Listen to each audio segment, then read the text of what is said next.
It's Monday morning, Casey. 9 to 6. We're back. Post Ramadan timings. Those are the energy levels that we brought throughout the show. Yeah. Good morning, Dubai. Thank you for finding our podcast as always. If you follow us, if you listen to us, please hit that subscribe button. We appreciate it more than you know. We kicked the show off talking about 2 billion passengers on the metro. We talked about the Dubai safety test. Simran, are you leaving your keys unattended in a Ferrari in Dubai? Definitely not. Definitely not. My experiences with that have not been so great. However, I did come up with something else content creators should try out, can try out, probably will try out. But yeah, I want full credit for that idea when it's executed. Yeah, so take a listen to the show to hear what Simran's viral content is. And we also talked about some other top trending stories in Dubai this morning, including free fruit for kids at the supermarket, clickbait, and where Casey shaded me and my height, like low blow, Casey. Low blow, this is not the energy we need on a Monday morning when we're back from a long weekend. Literally a low blow. Rude. Bye.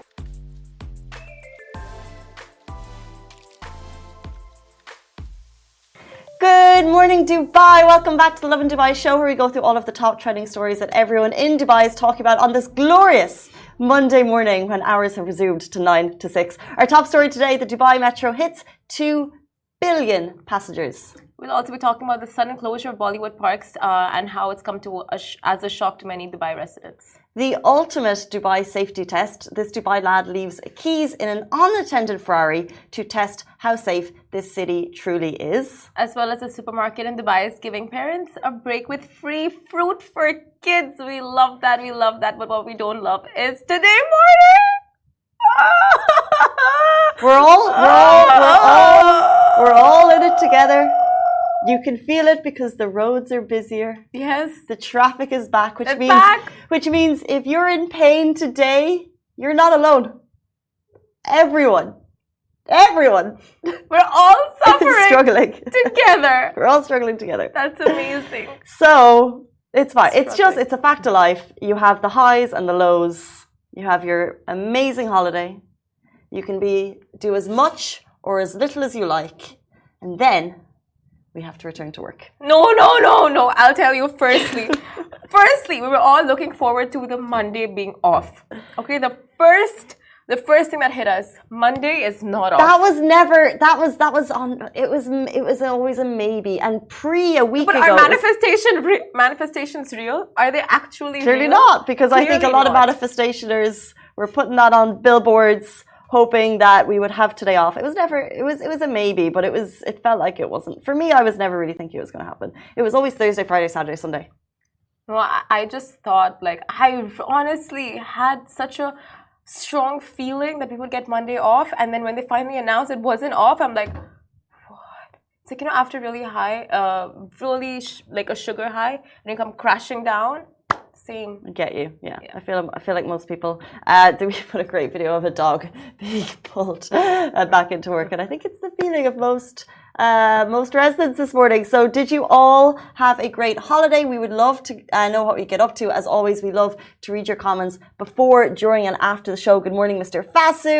Good morning, XX Nobita. Thank you so much for tuning in. Did you have a fabulous break? Oh, everyone's doing the Korean heart now. It's such a thing. Who? The internet. Wait, how was your break? I came back from Sri Lanka on Saturday night. You look refreshed. The airport was empty, by the way. What? Oh my days. I came in at 2 a.m. and I had one of those amazing airport experiences that there was no queues the whole way through. And I heard that last night, of course, it was jam-packed because everyone made the very most of their holidays. So yes. I was like that really boring person that came back a day early, but it was in my favor because the airport was so quiet. It was amazing. I think on the day you came back, half of the world were in the Dubai Mall. In the Dubai Mall or JBR? Were you there? JBR, Global Village. Yes. All I saw was like traffic everywhere. Blue Waters. Yes. The city was packed, but of course, because fireworks. Fireworks, yes. Everywhere. Amazing fireworks. But it wasn't like all of Dubai was in Dubai Mall. No, no, no. It was half of the world. Half of the world's population. No, I saw videos. Like my friends were showing videos, and they're like, "Where? We can't walk." But there were amazing sales. You know, like Dubai Mall during Eid is always a vibe. And it's always that area though, because I think that it's not like the whole mall is most packed. of the Metro Connect area. Metro Connect, but also near the fountains, and you always have because even on a quiet day. Of course, like the Dubai fountains are the best thing to take visitors to. They're free, they're glorious, they're stunning, and you know it's beneath the world's tallest building. True. So there's always massive traffic there. So when you tie in Eid weekend, people traffic. When you tie in Eid weekend, it's just like chocker block full of people. Yeah. So they have systems even on quiet days. They have systems to get in and out, but it was just chock-a-blocked. Yeah, but anyway, there you go. You avoided the queues in the airport. I feel like this is the second time I'm having deja vu with this conversation. Like I remember last time also you traveled, you had like such an easy breezy airport experience. I'm blessed. But speaking of massive passenger traffic, it's interesting actually. After a long weekend, we always post a lot of videos and we see our stats go up a little bit. Same with Dubai Metro. The Dubai Metro hits 2 billion passengers, and we want to bring you this story because what's really interesting is His Highness Sheikh Mohammed, the ruler of Dubai, he shared the story, and how he shared it is truly insightful into how the city runs and operates. So we'll get to that quote in a second. But just a quick recap. In 2009, Dubai revolutionized its and the Middle East public transportation with the inauguration of Dubai Metro. So it comes as no surprise that today, April 23rd, yesterday, marks the day that the Metro officially transported 2 billion passengers. The Dubai Metro has a record of transporting more than 600,000 passengers per day. They operate 129 trains to 53 stations. Not just that, Germany, watch out. Additionally, we have a 99.7% punctuality rate. Oh, and the announcement was made by His Highness Sheikh Mohammed bin Rashid Al Maktoum, Vice President and Prime Minister of the UAE and ruler of Dubai, who tweeted, "Today, the number of Dubai Metro passengers has reached 2 billion since an inauguration on 9th September 2009. And Dubai Metro has 129 trains, 53 stations, and serves more than 600,000 passengers per day at a punctuality of 99.7%, like Casey said. And the idea of the Dubai Metro is novel in the region, although there were some conflicting opinions. We went ahead with the bold decision and we delivered what we promised." And that is incredible. And Dubai has proved this time and time and time again how people just dream and vision, but we put that vision into reality. And there could be question marks over things as they are in the pre-stages, even as things are being built. But he went on to say in the tweet, in conclusion, in moments of difficult decisions, the worst option is not to make a decision, because in these moments, the destiny of countries and societies are made. So it's just a really strong tweet in terms of decision making and how it can shape the community and how it can shape society. And that artery, which like the vein of Dubai, Sheikh Zayed Road, and then the metro running alongside it, like that really is how the city runs. It transports 600,000 people daily, and now we're seeing like the little additional routes being added. But that really has shaped our society so much in the last over a decade since it took shape, and it's really interesting to see that. The reflection by the leadership of that, like at the time there were question marks over whether or not it would go ahead, and it went ahead, and it really has, changed the city. 100%, and it literally gave me goosebumps when you were reading that. But basically, like, it's not just the metro, right? When you think about it, like even Palm Jumeirah, like it was such a visionary idea. And like an island, it's unheard of. People had their doubts. Like people still have doubts. Yeah. How is that a thing? How much longer will that be there? Like all those questions are just always there. But it's the biggest success. Like it's actually something that's made history and like the most iconic landmark in the world. So it just goes on to show like, if you believe in your vision, anything, literally anything is possible. 100%, and that is the vision of the leadership, which has shaped the city that we are so blessed to live in. Exactly. Our next story is quite sad. Now, the sudden closure of Bollywood parks came as a massive shock to Dubai residents. On Bollywood Parks Dubai, a popular destination for fans of Bollywood music and cinema, permanently shut its doors on Thursday, April 20th, 2023. And the news came as a shock to many Dubai residents who enjoyed the vibrant energy and colorful attractions of the theme park. And the announcement stated that the iconic Raj Mahal will continue to be available for private events, but the rest of the park will be shutting down for good. And it's really a sad moment for many people who have made fond memories at the park over the years. And a special thanks was mentioned in the statement by the venue, which read, "A special thanks to all of our guests, partners and teams for bringing the music and colours of Bollywood to life." Now, many residents expressed their disappointment and sadness at the news, with some taking to social media to share their memories of the park and express their love for Bollywood. And the park was not only a fun destination, but also a cultural hub that celebrated music, dance, the art of Bollywood. And despite the sadness of the closure, there is still hope for the future of entertainment in Dubai. So the statement from the park promised exciting news coming soon from the Middle East's largest theme park destination. And that suggests that there are plans in the works for new and innovative forms of entertainment in the region, especially in that area. So they have something under works there. Bollywood Parks is closing, but they'll probably have something new coming up, and a lot of people are like, Disneyland, is that something we're gonna see? But I don't think classic so. Disneyland, it's gotta be. So they have something up their sleeves, but we don't know what it is. Yeah. Okay, well, we will attempt to be the first to bring you what it is, because I know, like you said, so many people have amazing memories. So let's see what they'll put in its place. Yeah, it's gonna be an interesting one. Speaking of interesting talk topics, we bring you on to our next story, the Dubai safety test, the ultimate safety test. So a Dubai lad leaves keys unattended in a Ferrari to test how safe Dubai really is. So as you know, if you've lived in the city for any length of time, Dubai has established itself as one of the safest cities in the world. It's one of the top reasons people love to live here. And recently, kind of couple of these Dubai safety tests are going viral. So what's happening is people are leaving their handbags or their phones or their laptops, their wallets in public places for a length of time. They're filming it for content to prove that nothing gets robbed. Yeah, well, I mean, so it's only so much that can work. Now, a quick disclaimer, Lovin Dubai does not endorse anyone to seriously consider leaving valuables unattended. And in the off chance that an item does go missing, Dubai police have bigger fish to fry. So be careful of that and don't try this at home. Basically, don't do it. Yeah. That's what we're saying. Because although it's happening, it doesn't mean it's a good idea. And potentially things could get robbed because things could go missing. 100%. And it's not going to be Dubai Police's main priority to help you if something's gone missing. So now a content creator, Ayman Al-Yaman, who is a famous content creator, by the way. We've had him on the show here. He's famous for the, hey, bro, what do you do for a living? Yeah. Supercar stuff. So he's gone a step further, putting Dubai to its ultimate safety test using a Ferrari. So he leaves it unattended at a petrol station in Dubai. But his summary is, this is why I love to live here. And then he's obviously showing this to people all around the world. And he's basically like, this is just how safe Dubai is. And then people responding being like, you would never see that in London.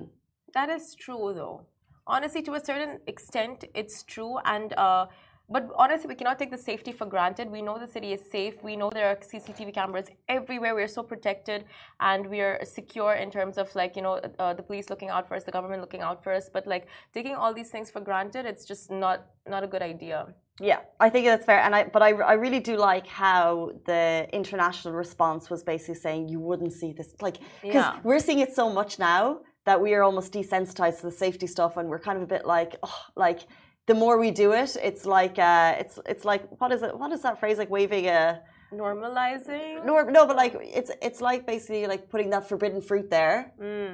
And eventually it's good, like the luck will run out. Someone's going to take the forbidden fruit, right? Yeah, I guess. But for people, so Ayman has this massive international audience and they might be seeing the safety stuff for the first time and they're like, you would not risk that in London. That's true. You would not risk that in Dublin. You would not risk that in New York, Miami, Florida, anywhere. You just wouldn't do it. But because we're here, but the response from the people here is like, look, you're not doing this in every place. There's specific places in Dubai that this wouldn't be safe, And also just like the middle class population, even, who see this, we're humans too, and this isn't the normal stuff that we would be doing. We're not leaving Ferraris around. So this obviously isn't the regular Dubai scene. 100%. So just as a reminder there that like this is not what we do in Dubai. I was in the unfortunate incident where my things went missing from a car. A car. You know about this, right? I wish you were videoing it for content. Then we might know where it went. But it was. I would know who took it as well. Was the window open? I know the door was left open. We went inside the venue, forgot to lock the car doors. Yeah, it was unlocked, and like my items went missing from the car, which is like.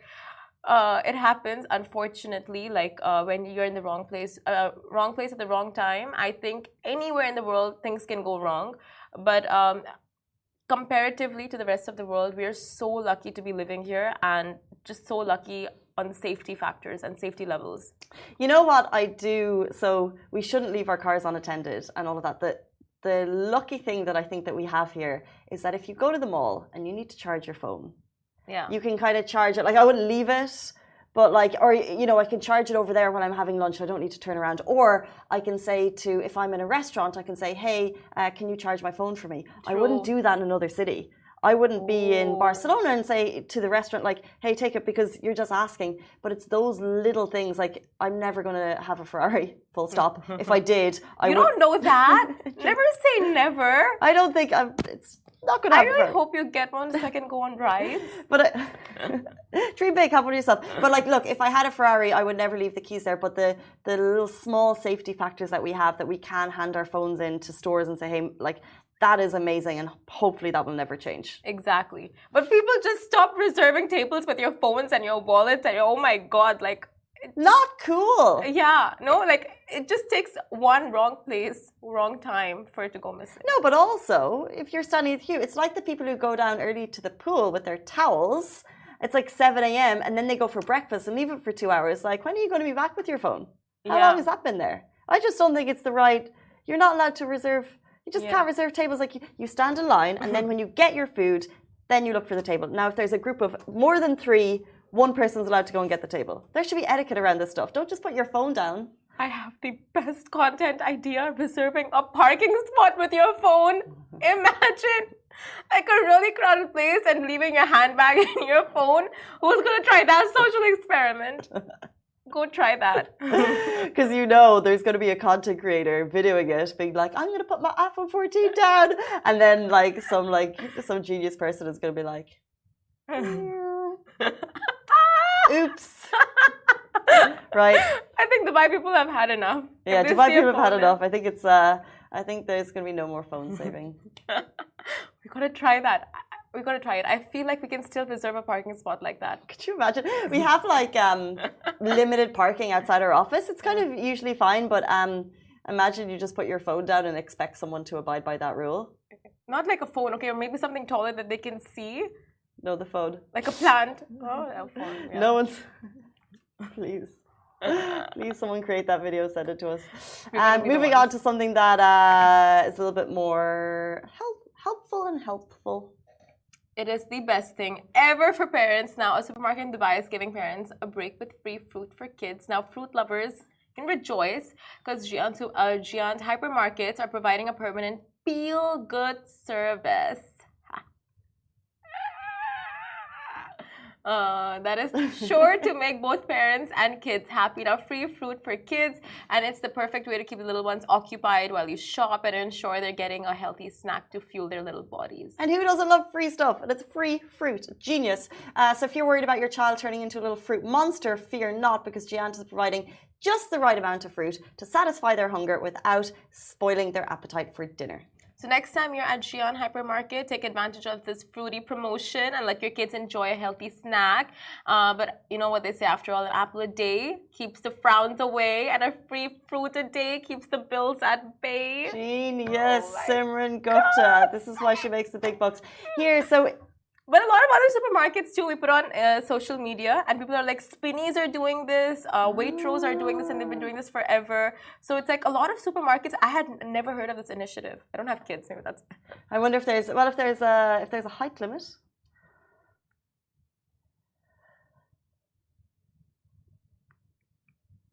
Simran short. Oh, short people are gonna shoot me. So this is why you do not know. Blow. Literally. Blow. Literally. That was This just... is why you do not know, because no, because kids is this is why you don't get, this is why you don't know. I'm not the size of a kid. Exactly. That's why you're not aware of the free. You would be aware. If you were eligible for free fruit at the store, you would know. You know what? It's the silver linings. If I was eligible, maybe I can pass. Yeah, of course. Right? Why not? Take advantage. No, but you would know. Of your disadvantages. What I'm saying, you would know. You would already know if you were able to. So I'm just wondering how they factor that in. Also, by the way, if you're a parent and you have your kids going through the store and they're like, can I have this? Can I have this? Because their mind is focused on all the shiny things, pass them the fruit. Yeah. Because I know as a 4-year-old, I'll be so much happier getting a fruit instead of like a chocolate bar. But it's trying to take their mind off it. I don't know. Like, how do you tackle the supermarket with your children? Yeah. Me as an adult, I can't contain myself when I'm at the supermarket. I see something new and I'm like, I want that, you know? You are like that. We're all like that. It's you have no self-control. And your attention span is like... But everyone's a bit like that in the supermarket, and the supermarket intentionally puts things at different points to grab your attention. So whether or not you're going in or whether you're further back, and you'll always see new things. But if you're trying to manage a 4-year-old or a 5-year-old, it's even harder. So well done to the supermarkets for trying to take the children's attention with something that will actually benefit them. I think it's amazing. 100%. And if you guys are ever at a supermarket and you know Casey's going to be there as well, you can find her at the hummus aisle, inhaling hummus. That's a thing that she has. That's a thing she does. Just standing there inhaling hummus. Yeah. I know you. That's what we were all doing this Eid. And if you weren't doing it... Inhaling hummus? Sorry, your holiday was not as good as mine. Inhaling hummus? Actually, I wasn't. I was in Sri Lanka. They're not too much on the hummus in Sri Lanka. Oh my God. This is why you came back. This is why I had to come back, unfortunately. I was dragged back. Because the last time you went on holiday, we didn't see you for a month. She was working. She was gone. Before we leave the show, it's 8:51. Tell us what concert you're at this weekend. So, I was at the Ayushmann Khurrana concert yesterday. It was so good. It was a house full. Yeah. And just the energy, you know, like when a performer brings on like stage energy and the crowd interaction, it's just like one of those mega events that you will not be forgetting about. This is the thing. Sometimes concerts can be hit or miss, but then just the way you described it, I feel like sometimes I'll go to a concert and just be reminded about how great live music truly is. Yeah. Like, why do I not go to these more often? That's the best thing, right? Like that is literally, I think you nailed it. It's like when everyone is like in sync and everyone has the same energy and you guys are all vibing to the exact same thing. It's like really one of those very special moments. 100%. And then I don't know about big concerts coming up, but I know Dubai Comedy Festival is coming up and there's some big acts coming. So if music isn't your thing, but comedy is, get your tickets for that. Guys, it's 8:52 on this fabulous Monday morning. We're so excited to be here with you every single morning this week to hopefully make it a little bit smoother. A little bit easier and to take away your struggles. But as always, thank you so much for tuning in. Goodbye from me. Goodbye from me. This show is brought to you by the Augustus Media Podcast Network. Thank you for listening and I hope you enjoyed it.